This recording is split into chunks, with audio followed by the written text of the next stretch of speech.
All right, everybody, welcome back for another deep dive. You know how much we all love fruit, right? But there's so much conflicting advice floating around out there, it's enough to make anyone's head spin. It really is. I mean, it's fruit, not rocket science. Exactly. So today we're going to try to clear up some of that confusion. Sounds delicious. We're taking a cue from this playful little article I found called Busting the Fruit Myths, a snarky take on dietitian declarations. Get ready to have some fun with this one. Oh, I love a good dose of snark with my crude salad. Who doesn't? So let's jump right into the myth that seems to haunt every fruit lover. Is fruit just a sneaky form of candy? Ah, yes. The age-old sugar demonization. I can see where this myth comes from. Fruit is sweet, candy is sweet. Right. It seems like a fair comparison at first glance. But the truth, as always, is a little more nuanced. It's not just about the amount of sugar, but the source and what comes along with it. Think of it like this. You get a cash gift. Maybe it's, say, $500. That's pretty great on its own, right? I wouldn't complain. Now imagine that $500 also came with a weekend getaway, a spa treatment, and a gourmet dinner. Which would you choose? The bonus package, for sure. Exactly. And fruit is like that bonus-filled package. It's not just sugar. It's bundled with all these amazing nutrients. Okay, I'm sold on the analogy. So break down those bonuses for me. What makes fruit the nutritional all-star? Let's start with fiber, the unsung hero of digestion.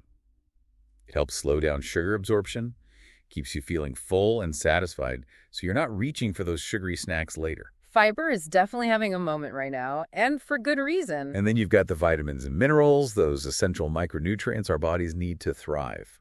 And the research backs this up. Dietitian Jamie Nadeau points to studies linking higher fruit intake to a lower risk of heart disease. Okay, now we're talking. How much lower are we talking here? We're talking a significant reduction, something like 5%, just from incorporating more fruit into your diet. Wow, 5%. I'll definitely take those odds. Sign me up for the fruit train. I'm already on board. Now, let's move on to myth number 2, the one where berries are crowned the ultimate fruit. Don't get me wrong, I love a good berry, but are they really superior to all other fruits? It's true, berries get a lot of hype. They are nutritional powerhouses. But it's time to acknowledge the whole fruit salad, you know?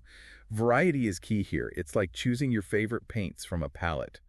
The more colors you have, the more vibrant the result, right? Makes sense. We don't eat just one type of vegetable, so why limit ourselves with fruit? Exactly. Each fruit brings something unique to the table. Take mangoes, for example, with their creamy texture and a mega dose of vitamin C. Or kiwis, with that tangy burst of vitamin K. Even grapes, which often get overlooked, offer antioxidants and potassium. Dietitian Kristen Grimes puts it perfectly. Diversify your fruit portfolio. It's about enjoying the rainbow. Speaking of enjoying the rainbow, let's address the elephant in the room, or should I say, the can in the aisle. Myth number 3. Canned fruit is somehow shameful. Yes, the canned fruit stigma. Like we're supposed to pretend those cans don't exist when we're in the produce aisle. Right. I'll admit I've been guilty of that side-eye myself. But what's the truth here? Is canned fruit actually bad for you? Let's be real. Sometimes life calls for convenience, and that's where canned fruit can really come in handy. But more importantly, it can be just as nutritious as fresh or frozen fruit. Seriously? I always thought it was lacking in nutrients. That's a common misconception. The canning process itself often helps to preserve nutrients. Plus, canned fruit is often more affordable, lasts longer on the shelf, and it's available year-round, even when your favorite fruits aren't in season. Okay, this is a game changer. I'm feeling a lot less guilty about grabbing that can of peaches now. Don't fight the convenience. Embrace it. All right, moving on to myth number 4. The mysterious rule of only eating fruit on an empty stomach.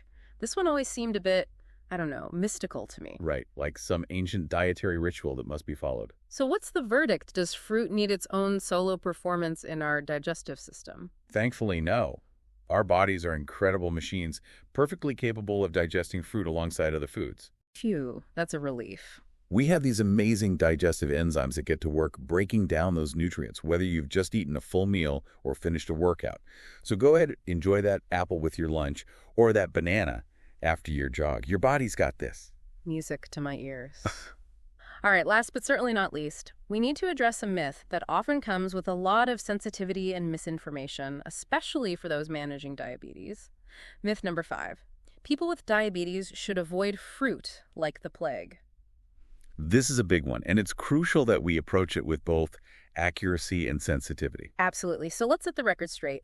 What does the science actually say about fruit and diabetes? The truth is, people with diabetes can and should enjoy fruit daily. Dietitian Lisa Andrews has spoken about this extensively, and her message is clear. It's not about eliminating fruit altogether, but about making informed choices and managing overall carbohydrate intake. So it's about finding that balance, just like with any other aspect of managing diabetes, right? Precisely. It's about working with your healthcare provider or a registered dietitian to create a meal plan that factors in your individual needs and helps you manage your blood sugar levels effectively. Such an important reminder. Thank you for clarifying that. So there you have it, folks. We've officially busted 5 common fruit myths. Time to ditch the fear and embrace the deliciousness of fruit. Couldn't agree more. Experiment with different varieties, add some color to your plate, and remember, life's too short to be afraid of a little fruit.